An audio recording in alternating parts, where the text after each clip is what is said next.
The Russian in Balkan is always, that's part of the Russian policies.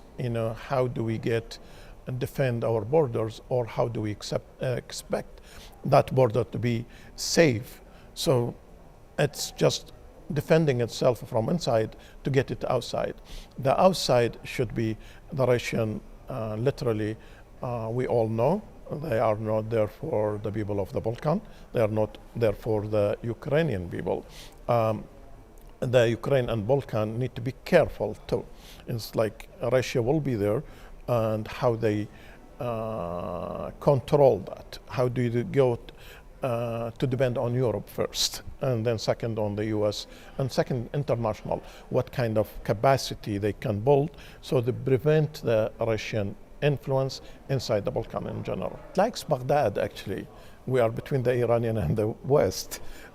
In the Balkan in general, they are between Russia and the struggle of the American policies.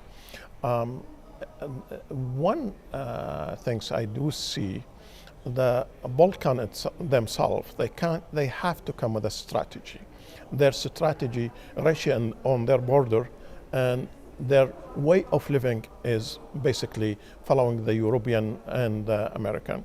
So in any security policy, when you are in the middle, you have to come with your own strategy. It's not the US, it's definitely you have to defend your borders against the Russian, you have to defend your people.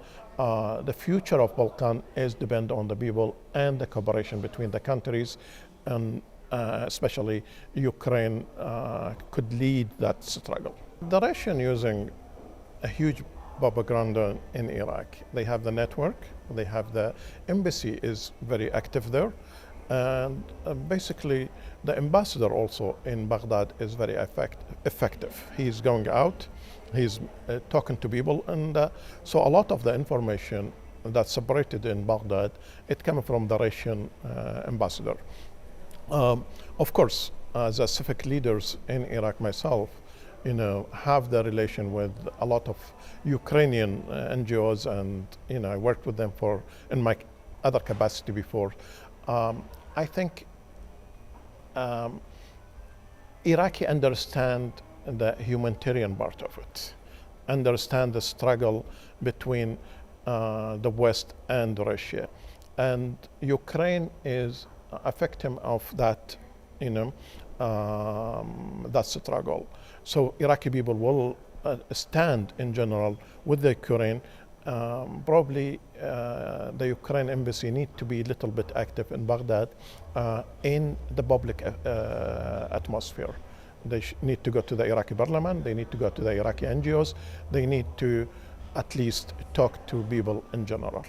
It's hard to, from a strategy point, to see the end of it. And it's like there's a huge two worlds, the Western worlds to limit the power of Russia, and then the need of economic relief in Europe. So would it be end?